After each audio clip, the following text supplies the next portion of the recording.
అప్పుల బాధలు వెంటాడుతున్నాయా? అయితే 6 JVR వారి జాతిరత్నాలు ధరించండి. హలో అండి, అందరికీ నమస్కారం. నేను మీ కట్టా కార్తీక్.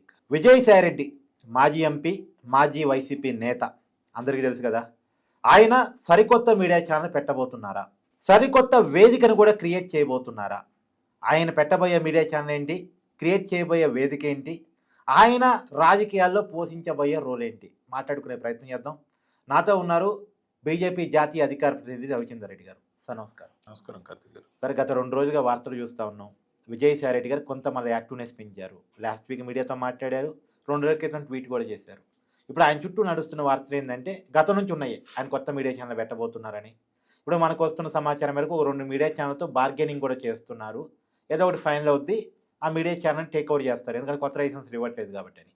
తర్వాత ఆయన సరికొత్త ఒక వేదికను కూడా క్రియేట్ చేయబోతున్నారు, అపోజిషన్లోని తను పోషించాలనుకుంటున్నారు అనేది కూడా నడుస్తూ ఉంది. ఏంటి సమాచారం? మీరు విజయసాయిరెడ్డి గురించి బాగా తెలుసు, ఆయనతో పరిచయం ఉంది. నేను ఈ మధ్య కూడా ఒక ఫంక్షన్లో కలవడం జరిగింది కార్తీక్ గారు. నాకున్న సమాచారం మేరకు డైరెక్ట్గా ఆయన నోటి నుంచి విన్నది.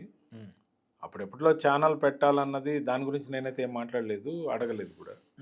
ఏంటి సార్ మీరేమన్నా కొత్తగా ఏమైనా ఆలోచన చేస్తున్నారంటే, నేను తిరిగి యాక్టివ్ కావాలనుకుంటున్నాను, రాజకీయంగా ఉండాలనుకుంటున్నాను. ఎందుకంటే నిర్మాణాత్మకమైన ప్రతిపక్షం ఆంధ్రప్రదేశ్లో లేదు. ఈరోజు నేను వైఎస్ఆర్సీపీని ఉద్దేశించి అనడం జరిగింది.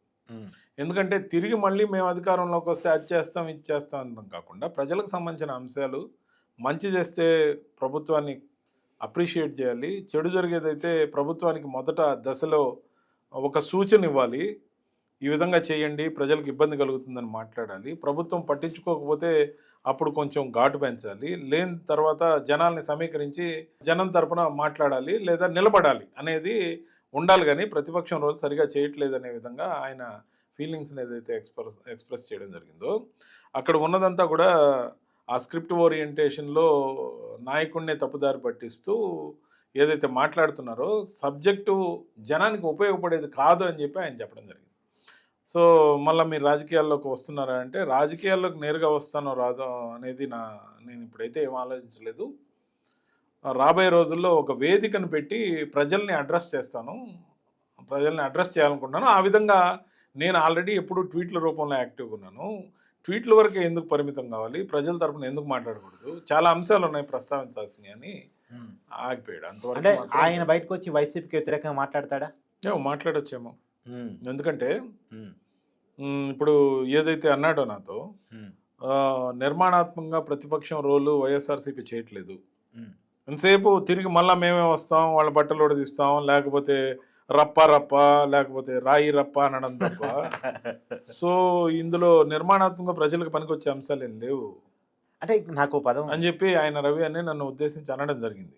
సో ఆయన ప్రభుత్వం మంచి చేస్తే అప్రిషియేట్ చేస్తాం, ప్రభుత్వం అప్రిషియేట్ చేయకపోతే ఈ విధంగా చేస్తే ప్రజలకు ఇబ్బంది అని సూచనలు ఇస్తాం. దాని తర్వాత కూడా మొండిపట్టుగా పోతుంటే ప్రజలకి ఇది ఇబ్బంది కాబట్టి ప్రజల తరఫున మాట్లాడటం మొదలు పెడతాం, తర్వాత రోడ్లలోకి వస్తాం అన్నట్టుగా ఆయన వేదికను ఒకదాన్ని ఆలోచిస్తున్నట్టు నాకు బాగా అర్థమైంది. ఈ మధ్యకాలంలో చంద్రబాబు నాయుడు గారు ఒక స్టేట్మెంట్ ఇచ్చారు. అంటే మతాల మార్పిడి గురించి మాట్లాడారు చంద్రబాబు నాయుడు గారు. ఏ మతంలో ఉన్న వాళ్ళు ఆ మతంలో ఉండాలి, కానీ మత మార్పిడి మాత్రం ప్రభుత్వం వ్యతిరేకిస్తుంది, మత మార్పిడి బలవంతంగా చేస్తే మాత్రం కఠినంగా ఉంటుంది అని చెప్పారు. దాన్ని సమర్థిస్తూ విజయసాయిరెడ్డి గారు ఖచ్చితంగా మత మార్పిడిని వ్యతిరేకించాల్సిందే, మత మార్పిడి మీద చర్యలు తీసుకోవాల్సిందే, గత 10 సంవత్సరాల కాలంలో జరిగిన మత మార్పిడి మీద సమీక్ష చేయాల్సిందే, ఎంక్వైరీ చేయాల్సిందే అంటూ దేశం కోసం ధర్మం కోసం అనే ఒక బీజేపీ నినాదాన్ని ఆయన వాడారు. అంటే బీజేపీ లైన్లో, కూటమి లైన్లో ఆయన రాబోతున్నారా అంటే? కార్తిక్ గారు, నేను ఆ ట్వీట్ చూడడం జరిగింది. ఎందుకంటే చాలామంది లీడ్ పర్సనాలిటీస్, నరేంద్ర మోడీ గారి దగ్గర నుంచి చంద్రబాబు నాయుడు గారు, జగన్మోహన్ రెడ్డి గారు, విజయసాయిరెడ్డి గారు, వైవి సుబ్బారెడ్డి గారు, అనేక మంది పెద్ద పెద్ద అమిత్ షా గారు, లేకపోతే ఆర్థికవేత్తలు అందరి ట్వీట్లని నేను కొన్ని ఫాలో అవుతాను. ఓకే, ఆ ఫాలోయర్స్ లిస్ట్లో విజయసాయిరెడ్డి గారి ట్వీట్ కూడా నేను నిన్న చూడడం జరిగింది. సో దాంట్లో ముఖ్యంగా తీసుకున్న అంశం ఏంటంటే దేశం కోసం ధర్మం కోసం అనేది పక్కాగా బీజేపీ నినాదం. ఖచ్చితంగా. సో మా పార్టీ యొక్క సిద్ధాంతం దేశం కోసం ధర్మం కోసం పనిచేయాలి, nation first, party next, self last. ఇది బీజేపీ యొక్క నినాదం. సో ఖచ్చితంగా కూడా నేషన్ ఫస్ట్ అనేది, కంట్రీ ఫస్ట్ అనేది బీజేపీ ఏదైతే నినాదం ఉందో, దేశం కోసం ధర్మం కోసం అనే సిద్ధాంతంలో తెలుగులో మాట్లాడినప్పుడు దీన్ని ఆయన అందిపుచ్చుకొని ట్వీట్ ఇవ్వడం ఒకంత ఆశ్చర్యానికి, కొంచెం ఆలోచన విధానంలో మార్పుకి కారణంగా ఏదన్నా జరుగుతుందేమో అని అనిపించింది నాకు కూడా నిన్న. సో నేను నిన్నేమి ఆయన కోసం ట్రై చేయలేదు. కానీ ఎట్టి పరిస్థితుల్లో ఇంకా రాజకీయ వ్యవసాయం మళ్ళీ చేస్తాడని అయితే నిన్న ట్వీట్తో రాజకీయ వ్యవసాయం అంటే వ్యవసాయం అంటే కూరగాయలు పండించడమే కాదు, లేకపోతే జనాల తరపున మాట్లాడడం కూడా రాజకీయ వ్యవసాయం నా ఉద్దేశం. ఓకే. సో మళ్ళీ పొలిటికల్ కల్టివేషన్ అనేది స్టార్ట్ అయినట్టు అనిపించింది నిన్న. సో దానికి ఏదో ఒక వీడియో చిన్న ఏదో ఆర్ వాయిస్ ఏదో ఎవరో చేసిన వీడియో కూడా ట్యాగ్ చేసినట్టున్నారు. దాంట్లో ఈ విధంగా డబ్బులు ఇచ్చి మతాల మార్పిడిని ఏ విధంగా జరుగుతుందని ఎవరో చెప్పిన దాన్ని ట్యాగ్ చేసినట్టున్నారు. నేను వ్యక్తిగతంగా సాక్షి ఛానల్లో కూర్చొని వైఎస్ఆర్సీపీలో ఉన్నప్పుడు అనేక సార్లు మాట్లాడా. ఏమని మాట్లాడా? మనం ఎక్కడ పుట్టాలో, ఏ ఇంట్లో పుట్టాలో, ఏ కులంలో పుట్టాలో, ఏ మతంలో పుట్టాలో గాడ్స్ గ్రేస్. అవును. కానీ ఈ దేశంలో ఒక విచిత్రం నడుస్తుంది, ఇది జరగకూడని అంశం అని నేను పదే పదే ఏం చెప్పానంటే, మనము కులం మార్చుకునే అవకాశం కలిగి లేము. అవును. మరి మతం మార్చుకునే అవకాశం ఎందుకు ఉండాలి అనేది నేను క్వశ్చన్ చేశాను. మతం మార్చుకోవడానికి స్వేచ్ఛ ఉంటే కులం కూడా మార్చుకునే స్వేచ్ఛ ఇవ్వాలి. న్యాచురల్గా ఒకే కులం ఉందనుకోండి, అప్పుడు ఇన్ని ఇబ్బందులు, ఇన్ని ఆరోపణలు, ఇన్ని ప్రత్యారోపణలు, సమాజంలో నిట్టనిలో ఉన్న చీలిక ఉండకూడదని నా అభిప్రాయం. ముస్లిమ్స్ అనగానే వాళ్ళలో ఉన్నప్పటికీ కులాలు ముస్లిమ్స్ మైనారిటీస్ అనే శాఖలో గెలిపోయింది. ఒక రకంగా చెప్పాలంటే ముస్లిమ్స్ ఈరోజు మైనారిటీలు ఏమాత్రం కాదు. ఇక దాదాపు పాకిస్తాన్ జనాభాకు సరిపడా భారతదేశంలో జనాభా పెరిగారు. So they are no more minorities.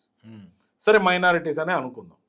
అదేవిధంగా క్రిస్టియన్స్లో కూడా క్యాథలిక్స్, రోమన్ క్యాథలిక్స్, రకరకాల వర్గాలు ఉన్నాయి. అవును. వాళ్ళు ఎవరిని వర్గీకరించడం, ఒక్క హిందూ మతంలో మాత్రమే అగ్రకులాలు ఆరని, లేకపోతే అణగారిన వర్గాలు ఇవని, లేకపోతే ఈ ముద్రలేంటి, కులాలని ఎప్పుడైతే విడదీసి హిందూ మతాన్ని దెబ్బతీసి హిందువుల్లో ఉన్న అణగారిన వర్గాలని రెచ్చగొట్టి, ఎస్ వాళ్ళకి న్యాయం జరగాలి, వాళ్ళ హక్కుల కోసం అందరూ నిలబడాలి, అణగారిన వర్గాల హక్కుల కోసం అగ్రకులాలు కూడా నిలబడాలి, ఖచ్చితంగా నిలబడాలి. ఎందుకంటే మన అన్నదమ్ముల్లో ఒకరు వీక్గా ఉంటే మనం వాళ్ళని ఆదుకోవాలి, మనం ఒక ముద్ద తగ్గించి తినాలి. కానీ అందరం బాగుండాలి, సమానత్వం రావాలి. అవును. అసలు ఈ కులాల వ్యవస్థ చేసే పనిని బట్టి వచ్చింది దాన్ని హిందూ ధర్మాన్ని చేల్చడం కోసం ఉపయోగించుకుంటారు. సో హిందూ ధర్మం ఒకటిగా లేకపోతే దేశం నష్టపోతుంది. ఎందుకంటే మెజారిటీగా హిందువులు ఉంటేనే ఈ దేశం సెక్యులర్గా మనుగడ కొనసాగించగలుగుతుంది. ఈ రోజు కానీ ఏ రోజు కానీ ఎంఐఎం ప్రాతినిధ్యం వస్తున్న 7 నియోజకవర్గాల్లో వేరే మతస్థులు గెలవగలరా? ఎందుకు గెలవట్లా? కన్సాలిడేషన్ ఆఫ్ ఓట్ బ్యాంక్గా వాళ్ళు తయారైపోయారు. వాళ్ళు మెజారిటీ ఉన్న దగ్గరలో అక్కడ వేరే వాళ్ళు కనీసం నివాసాలు ఉండడానికి కూడా తయారుగా లేరు. అలాంటి పరిస్థితులు ఎందుకు వచ్చినాయి? మెజారిటీ ఒక మతం ఉండబట్టి. మరి భారతదేశం అంతా మెజారిటీగా ఉన్న హిందూ మతంలో సహనశీలత ఎక్కువ, పరమత సహనంతో పాటు అందరినీ ఆదరించే గుణం ఎక్కువ. సో ఇలాంటి మంచి మతాన్ని, హిందూ మతాన్ని చీల్చి కొన్ని రాజకీయ పార్టీలు, మరి ముఖ్యంగా కాంగ్రెస్ పార్టీ హయాంలో జరిగిన దాష్టీకం ఏదైతే ఉందో, ఈ పాత పార్టీ, ఎస్, నేను అప్పట్లో స్వాతంత్రం తెచ్చిన పార్టీ అని దాంట్లో ఉండడం గౌరవం అని అనుకున్నా. ఎప్పుడైతే ఈ వక్ఫ్ బోర్డులు, లేకపోతే కాశ్మీర్కి స్వయం ప్రతిపత్తి, లేకపోతే అనేక రకాలుగా ఏదైతే మత ప్రాతిపదికన కొందరిని వెనకేసుకొని వచ్చి కులం ప్రాతిపదికన హిందూ మతాన్ని చీలుస్తున్నారో, ఆ రోజు నుంచి కాంగ్రెస్ పార్టీని నేను మనసులో ద్వేషించడం మొదలుపెట్టాను. కాదు, మీరు ఇరదయ్యారా? ఒక మైనార్టీ మతాన్ని వెనకేసుకొచ్చేది కాంగ్రెస్ పార్టీ, మెజార్టీ మతాన్ని చీల్చాలని ఆలోచిస్తుంది కాంగ్రెస్ పార్టీ. అదే పునాదులతో ఆంధ్రప్రదేశ్లో పుట్టింది వైసీపీ పార్టీ. ఇవాళ మీరు ఆ రాజకీయాలకు వ్యతిరేకంగా పోరాటం చేస్తున్నందుకు హ్యాపీగా ఉన్నారా? వైఎస్ఆర్ కాంగ్రెస్ పార్టీ మతాలని చీల్చాలని కోరుకోవట్లేదు, కానీ నా ఎస్సీలు, నా బీసీలు, నా మైనారిటీలు అన్నప్పుడు నేను సొంతంగా వ్యతిరేకించిన అనేక ఇంటర్వ్యూలు మీరు చూడగలరు. ఓకే. ఇప్పుడు హిందూ మతంలో నా ఎస్సీలు, నా బీసీలు, నా మైనారిటీలు అంటే 6 కులాలు ఆంధ్రప్రదేశ్ వరకు తీసుకుంటే బ్రాహ్మణ, వైశ్య, క్షత్రియ, కాపు, కమ్మ, రెడ్డి, వీళ్ళు ఎక్కడ పోవాలి? జగన్మోహన్ రెడ్డి గారు తీసుకున్న ఈ నినాదాన్ని నేను వ్యతిరేకించే పార్టీలో ఉన్నప్పుడే. అందరినీ ఎలక్షన్ 2019లో జగన్మోహన్ రెడ్డి గారి నినాదం కులం చూడడం, మతం చూడడం, ప్రాంతం చూడడం, పార్టీ చూడడం, వర్గాలు చూడడం, ప్రతి పేదవాడిని ఆదరిస్తా, ప్రతి పేదవాడికి నేను ఉన్నాను, నేను విన్నాను అని చెప్పాడు. 2024 ఎలక్షన్కి నా ఎస్సీలు, నా బీసీలు, నా మైనారిటీలను వర్గీకరించబట్టి ఈరోజు 11 సీట్లు. సో విజయసాయి రెడ్డి గారి విషయంలో చూస్తే, విజయసాయి రెడ్డి గారు నాకు తెలిసి బహుశా బై ఛాన్స్ ఉగాది ఆ టైంకి ఏమన్నా ఒక ఫోరం ఏర్పాటు చేసే అవకాశం ఉందా? కానీ నాకు తెలిసినంతవరకు ఆయనకు బీజేపీలోకి రావటమే ఇష్టం అని నాకున్న అంటే బీజేపీలోకి రావటం ఇష్టం అనే చర్చ ఎప్పటి నుంచి కాదు, ఆయన రాజ్యసభ సభ్యుడిగా నేను ఆయన రాజీనామా చేసినప్పటి నుంచే నేను కూడా చెప్పా పలు ఇంటర్వ్యూ కాకపోతే వచ్చే అవకాశం ఉంది. కూటమిలో ఉన్న ఇతర పార్టీలతో ఆయనకి ఆ ఇబ్బందులు అంటే ఉన్నాయి. కూటమిలో ముఖ్యంగా తెలుగుదేశం పార్టీకి కొన్ని అనుమానాలు ఉండొచ్చు. ఏంటంటే ఆయన బీజేపీలోకి వస్తే కూటమిని ఏమైనా డిస్టర్బ్ చేస్తాడా, చేసి జగన్మోహన్ రెడ్డి జగన్ గారికి కోసం సన్నిహితంగా పనిచేస్తాడా? చేస్తాడా, ఉమ్. కూటమిలో ఉంటూ బీజేపీ పార్టీని దన్నుగా తీసుకొని ఆయనకున్న పరిచయాలతో జగన్కి ఏమైనా హెల్ప్ చేస్తే కూటమి డిస్టర్బ్ అవుద్ది. కూటమి 15 ఏళ్ళు కలిసి ఉండాలని కోరుకునే పవన్ కళ్యాణ్ గారు కానీ బీజేపీ కానీ చంద్రబాబు నాయుడు గారి యొక్క ఆలోచనని ఏమన్నా దెబ్బ కొట్టే అవకాశం ఉందా పార్టీలోకి వచ్చాకని నాకు తెలిసి బహుశా టీడీపీ నుంచే బ్రేకులు పడ్డట్టు నాకున్న సమాచారం. ఆ బ్రేకులకి ఇక మరి అవకాశం ఉండక ఫోరం పెట్టుకుంటున్నాడా? ఏదైనా కావచ్చు. అంటే అంటే ఆయన- ఫోరంతో ఆగిద్దా? నెక్స్ట్ ఏంటి? అది ఆయనకి జనం ఇచ్చే ఆదరణ బట్టి డిపెండ్. అర్జెంటుగా ఆయన రాజకీయ పార్టీ పెడితే సస్టైన్ కావాలంటే ఎన్నో కోట్ల రూపాయలు కావాలి. అవును, ఒక పార్టీ ఆఫీస్ నడపడం చిన్న అంటే పని కాదు. ఒక మీడియా హౌస్ ఒక ఫోరం పెట్టి Vijayasai Reddy elevation. Media house గురించి నాకు ఇంకా పూర్తిగా తెలియదు. గతంలో 2 సంవత్సరాల క్రితం ఆయన నేను ఛానల్ స్థాపిస్తాను జగన్ ఆయన open గా చెప్పారు. ఉమ్. ఒక పత్రిక కూడా పెడతాను ఏకంగా. అవును, సో యూట్యూబ్ ఛానల్స్ అయితే పెడతాడని నేను అనుకుంటున్నా ఫోరంతో పాటు. ఓకే. సో మీడియా సంస్థ నడపడం అంత ఆషామాషి కాదు. అవును. దాని ప్రయత్నం ధైర్యం చేస్తాడో లేదో నాకైతే తెలియదు. నమస్కారం.